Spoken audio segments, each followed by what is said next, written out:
Assalamualaikum warahmatullahi wabarakatuh. Good day, ma'am and press.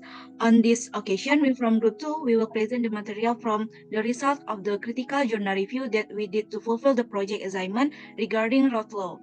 So, in this explanation, there are several of content. The first is background. The first is member of the group. The second is background. The third, formulation of the problem. The fourth, objective. The fifth, is journal identity. The sixth is summary. The seventh, advantage and disadvantage. Then the last is conclusion. So before we will explanation about the Rose Law, we will introduce ourselves. My name is Cintami Ananta Ginting with ID number 42221311003, and my friends. I'm Esther Nduru with ID number 42223131066. And my name is Mutiara Ardi with ID number 422231000 and 4. So the first, we will explain about the background.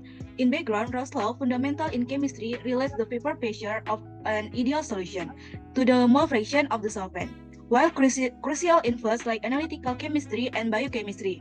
Many real-world solutions deviate from ideal behavior, particularly in the presence of strong electrolytes or non-volatile substance. The review journals in this paper examine these deviations, offering new interpretation and predictive models. Key focus area include strong ionic interaction in electrolyte solutions, more accurate humidity control predictions, and the application of Raoult's law in determining sublimation vapor pressure for polycyclic aromatic hydrocarbon mixture. And then the next, there are formulation of the problem. The first is, why do the results of measuring vapor activity above solutions not always agree with Raoult's law predictions, especially in the context of non-ideal solution and polymers? And the second, what factors influence whether a solution meets Raoult's law, especially in the context of non-ideal solution and solid mixture? And the third, how can a reinterpretation of Raoult's law for one solutions of strong electrolytes explain non-ideal behavior in more concentrated solutions? And what impact does this model have on understanding thermodynamics? And then the explanation of objective, we will explain by Esther Nduru. Okay, the objective first to analyze the cause of the discrepancy between vapor activity measurement result of a solution and Raoult's law prediction, especially in the context of non-ideal solution and polymers, in order to understand the factors that influence the accuracy of this law. And second, to identify and evaluate factors influencing the complications of solution with Raoult's law, particularly in the context of non-ideal solution and solid mixtures, thereby providing insight into the limitation and application of this law in practice. And last, to explore how a representation of Raoult's law for one-to-one solution of strong electrolytes can explain non-ideal behaviors in more concentrated solution, as well as to access the impact of this model and our understanding of thermodynamics and its application in education. Next slide. Journal identity is the identity of journal 1. Title is Raoult's law, a reinterpretation for concentrated strong one-to-one electrolyte solution. Writer is Kevin C. Burke, and the name of journal is Australian Journal of Education in Chemistry. And the year of your journal is 2011, and volume or number is 71, and page number is 15 until 18, and ISSN the journal is 1445698. Next slide. And the next presentation will be conducted by Mutiara. Okay, the next is journal identity for journal 2 is the first is title, Raoult's law revisit accurately predicting equilibrium relative humidity points for humidity control experiments. And the writer are Bowler MG, Bowler DR, and Bowler MW. And the name of journal is Journal of Applied Crystallography, and the year published is 2070, and the volume or number is 50, and the pages is 60131 until 638, and the ISSN number is 16005767. Next, please. And the identifier of Journal 3 is the title, Rhodes Law and its application to sublimation vapor pressures of mixture of polycyclic aromatic hydrocarbons. And the writer are Goldfarb G.L. and Suberg E.M. The name of journal is Environmental Engineering Science. And the year published is 2008. The volume or number is 2510. The pages is 1429 until 1437. Next, I'll return back to moderator. Okay, the next is summary of Journal 1. We will explain by Esther Duro. Okay, summary of Journal 1. Rhodes Law definition. Rhodes Law was first proposed by the French chemist Francois Marie Rhodes in 1886 in papers published between 2006 and 2008. The law is commonly featured in physical chemistry and general chemistry textbook in the section dealing with the properties of solution. The law can be applied to mixture of volatile solvent and to non-volatile solids dissolved in volatile solvent. There are at least 4 different ways in which the law is typically present as shown below for 212 salts dissolved in water. In first, rho is proportional to X water, where rho represents the equilibrium water vapor pressure above the solution and X water represents the mole fraction of water in the solution. Rho is proportional to XL, where rho represents the equilibrium water vapor pressure above pure liquid water, and XL represents the mole fraction of salt dissolved in the solution. Rho represents the water vapor pressure lowering due to the dissolved salt in the solution. Next slide. The next principle of the Heros-Ficat technique. The osmotic coefficient function like the activity coefficient is that is a concentration factor accounting for non-ideal solution behavior. The hydration number gives one some idea as to how many water molecules are bound to the cation and anion in a way which prevents them from behaving freely as in pure water. The hydration number and the degree of dissociation of the salt enable one to then calculate the mole fraction of water molecules that are free at the surface NaFS, as opposed to the bulk of the solution, and it is this property that, according to Heryovska, will determine the vapor pressure of water above the surface. See the appendix for an example of how the 6 equation can be applied to NaCl data. Spreadsheet calculation for all the alkali metal chlorides can be obtained and recorded from the author. Data for the alkali chlorides from 0.001 mole up to saturation of near saturation show conclusively that water vapor pressure or PV is directly proportional to the mole fraction of free water molecules at the surface, NaFS. For the 1-to-1 alkali chlorides, it is now possible to replace the first equation for Rhodes law described in the introduction and applicable only for the very dilute solution, with the following 4 equations applicable at the saturation of their saturation. This is truly a remarkable advance for Rhodes law made possibly by focusing on the properties of the solution surface, the hydration of the ions, and the partial dissociation of the salt in solution. Next slide. Significance for chemistry educators. The quantities calculated by the Heryovska approach are used to represent Rhodes law for the concentrate 1-to-1 salt solution have a great applicability in enhancing one's understanding of the thermodynamics of such solution. Calculate data for the alkali chloride as shown in table. Water vapor pressures of PV were obtained from Hammer and Wu, and 1972 pp 10471099. The hydration number at the surface of the solution, or NS, the molality of free water molecules at the surface, or NaFES, at the degrees of dissociation, were calculated using the Heryovska equation and data from Hammer and Wu. The enthalpy H and S values for the process zone were calculated using the data from Howard and Finlay. Next slide. Okay, the next explanation is summary of Journal 2.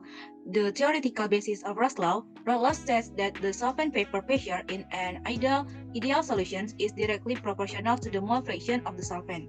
This means that the more solute added, the lower the solvent vapor pressure.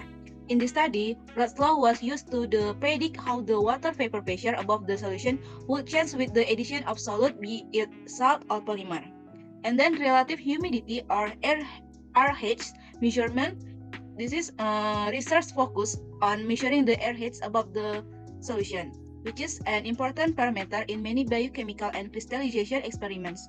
Using a new device, HaySheLab, researchers can measure airheads more accurately and compare it to the prediction given by the Rao's law. Proper humidity is necessary to maintain sample integrity, as change in airheads can affect the structure and physical properties of the sample. Rao's law describes how the vapor pressure of a solvent decreases a solid in added, which is the basis of the understanding solution. And then the comparison between measurement and prediction. In previous studies, there was a discrepancy between the measured airheads value and the value predicted by Rao's law. This discrepancy was caused by the use of less precise humidity control device, which has resulted in inaccurate measurement. The study used a new device called HaySheLab to perform airheads measurement with better control. Measurements were made at the various solution concentrations, including salt and polymer solutions, to obtain comprehensive data. And in the result, this research shows that with more precise device, the measured values are now in line with the prediction of Rao's law. This shows that the Rao's law remains relevant and can be used to understand solution behavior in more complex contexts, such as polymer solution. Measurement results with the HaySheLab device shows that the measured airheads value are now in line with the prediction of Rao's law.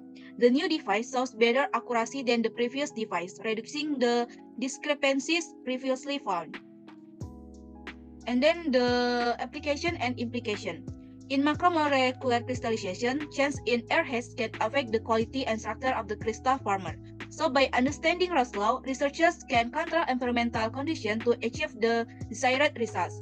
This study provides insight into how to adjust airheads to improve diffraction quality in crystallization experiment, which is very important in protein structure studies.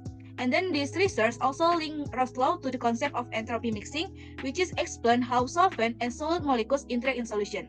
The concept of entropy of mixing is used to understand how solvent and solid molecules interact in solution, which is awake vapor pressure. By understanding the entropy of mixing, researchers can be better explain the difference in the behavior of ideal and non-ideal solution, especially when the molecular size of the solvent and solid are different.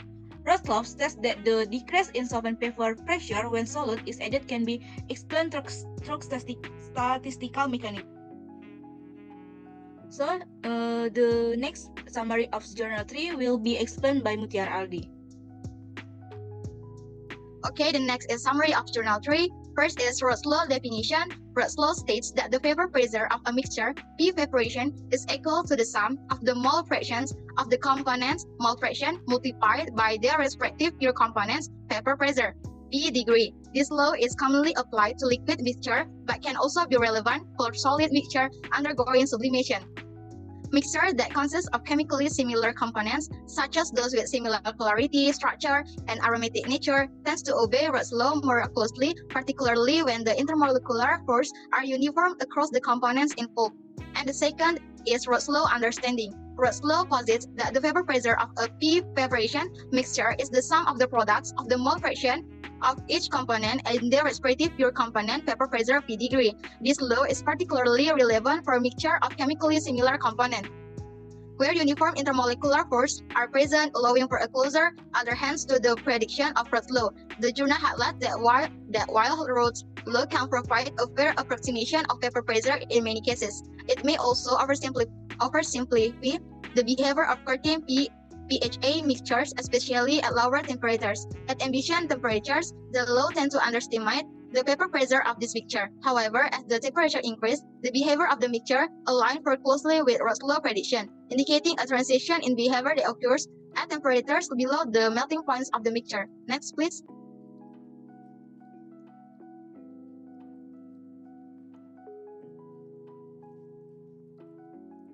Okay, the next is application in the environment. Rao's law has significant application in everyday environmental contexts, particularly in understanding the vapor pressure behavior of polycyclic aromatic hydrocarbon, which are common environmental pollutants. The law states that the vapor pressure of a mixture P evaporation is the sum of the products of the mole fraction of each component and their respective pure component vapor pressure, or P degree. In practical terms, this means that Rao's law can help predict how PAHS behave in various ways in environmental settings, such as in contaminated soils or during the volatilization of pollutants from materials like vinyl chlorine. By applying Roth's law, researchers can estimate the vapor pressure of PHA mixture, which is crucial for assessing exposure risks and understanding the transport of this pollutant in the environment. However, the journal notes that while Roth's law provides a useful framework, it may not always accurately predict the behavior of PAH mixture, especially at lower temperature where deviation from ideality are observed. This highlights the importance of considering non-ideal behavior in environmental assessment to ensure accurate modeling of pollutant behavior and potential human exposure. The next please. And the next is Rolle's law of limitation. The limitation of Rolle's law, as discussed in the journal, primarily revolve around its applicability to polycyclic aromatic hydrocarbon mixture, particularly at lower temperature, while Rolle's law provides a useful framework for predicting vapor pressure. The journal notes that it tends to underestimate the vapor pressure of PAH mixture at ambient 12 temperature. This underestimation is particularly evident in solid PAH mixture, where the law doesn't account for the complexity of molecular interaction and the non-ideal behavior observed in this mixture. Additionally, the study highlighted that deviations from Rolle's law are consistent regardless of the temperature history of the samples, indicating that the observed behavior is not merely a result of a temperature fluctuation, but rather a fundamental characteristic of the mixture.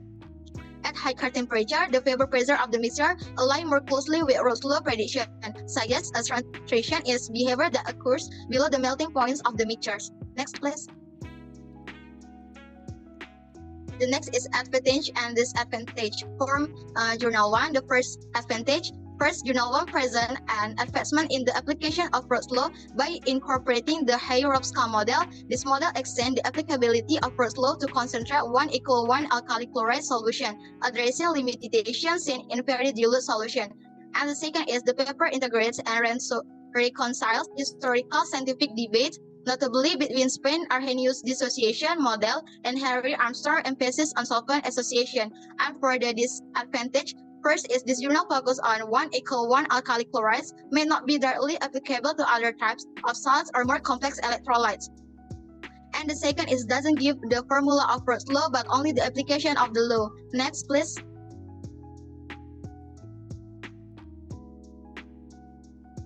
And the third advantage is this journal provides detailed quantitative data and examples, including equation and calculation for alkali chlorides. This allows for practical application and verification of the Hayrovska model's effectiveness, supporting its use in real-world scenarios. And the fourth is this journal demonstrates how the seemingly opposing theories of Arrhenius or electrolytic dissociation and Armstrong hydration of water molecules can be reconciled.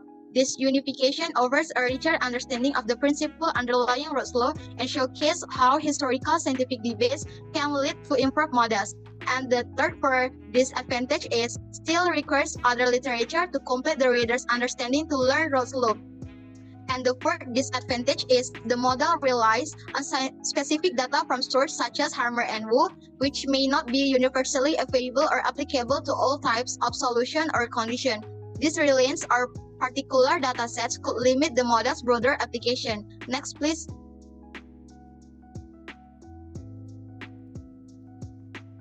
And the next is advantages and disadvantage for Journal 2.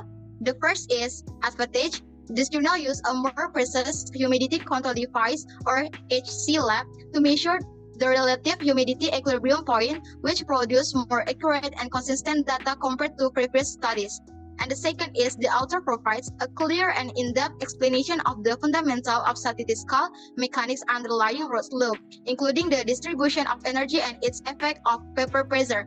And the third is the study demonstrates the importance of humidity control in macromolecular biology and crystallography experiments, which can improve diffraction quality and sample stability. And for disadvantage, first is this research may not cover all types of solution, especially more complex non-ideal solution, so the results may not be fully applicable to all systems. And the second is Rolle's law applies to ideal solution, and although the author mentioned extension to non-ideal solution, the explanation of how this law can be applied in the context of non-ideal solution is perhaps lacking in depth. And the last is this paper doesn't discuss the effect of temperature variation on Ross's law and relative humidity, which can be important factors in real-world experiment. And I'll return back to the moderator. Advantage and disadvantage for journal 3 is first, advantage. The research provides a thorough examination of the vapor pressure behavior of PHH mixture, specifically focusing on solid and non-aqueous phase mixtures, which are often underrepresented in existing literature. And disadvantage is the study emphasized that deviations from Roth's law are consistently observed, indicating that the law may oversimplify the behavior of PHH mixture. This is non-ideal behavior complicates the accurate prediction of vapor pressure and requires patient consideration in environmental assessment. And second, the use of the Hinsdale efficient technique allows for accurate measurement of vapor pressure at low temperatures, addressing the degradation issues commonly faced with high molecular weight organic compounds. And the disadvantages, Roth's law tends to underestimate the vapor pressure of PHH mixture, particularly at ambient temperatures. The limitation is significant for solid PHH mixture where molecular interactions are complex and not extensively captured by the law. And the last, for advantage, the findings have a significant implication for environmental science, particularly in understanding the behavior of PHS as pollutants in various environmental contexts, such as contaminated soils and air quality assessment. And the last disadvantage, the focus on specific PHS compounds, actants, perlimin, and porphyrin may limit the generalizability of the finding to other PHH mixture or different environmental conditions, potentially reducing the broader explicability of the results. Next is conclusion. Roth's law, first proposed by Francois Marie Lotz in the late 19th century, explains how the vapor pressure of a solvent in a solution is affected by the mole fraction of the solute.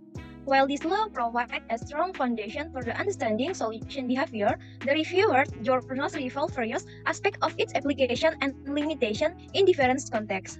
Journal 1 discusses how the Heriot-Fiska model extends the applicability of Roth's law to concentrate 1-to-1 alkali chloride solution.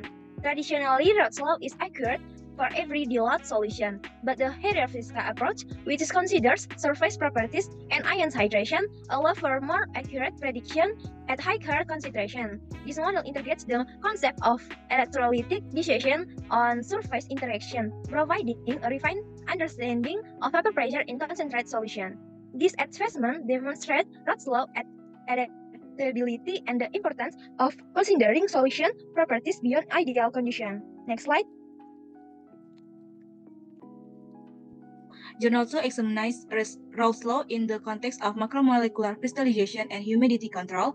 While the law accurately describes vapor pressure behavior under ideal conditions, deviations occur at higher solute concentrations.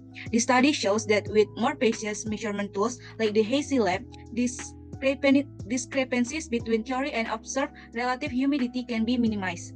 This reinforces Roth's law relevance in practical applications such as crystallization, where accurate control of humidity is crucial.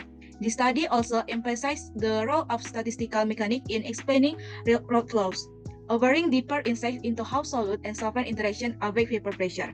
And then Journal 3 focused on the limitation of Roth's law when applied to polycyclic aromatic hydrocarbon or PHA mixture, especially at lower temperature. Also, Roth's law generally provides a good approximation for vapor pressure. It tends to underestimate the vapor pressure of PHA mixture in solid form and at ambient temperatures. These are the highlights the need for caution when applying Roth's law to complex mixture with non-ideal interactions. The study suggests that deviations are not solely due to temperature fluctuation, but reflect fundamental non-ideal behaviors inherent in this mixture. So there are the bibliography. We use Bowler, M.G. Bowler, D.R. and 2017 Roth's law revisited accurately predicting equilibrium relative humidity point for humidity control experiment with Journal of Applied Crystallography. And then the second, the Deberg Casey 2011 Roth's law array interpretation for concentration strong 1-to-1 electrolyte solution, Australian Journal of Education in Chemistry. And then the third is Goldfarb G.L. and Suberg A.M. 2008, Lars law and its application to sublimation vapor pressure of mixture of polycyclic aromatic hydrocarbons, with name of journal is Environmental Engineering Science. So that's all the explanation we can provide regarding Raoult's law. Hopefully, this presentation can provide new insight on this topic, especially that Raoult's law, and become a constructive discussion material. If there are any incorrect information and so on, we apologize. Thank you.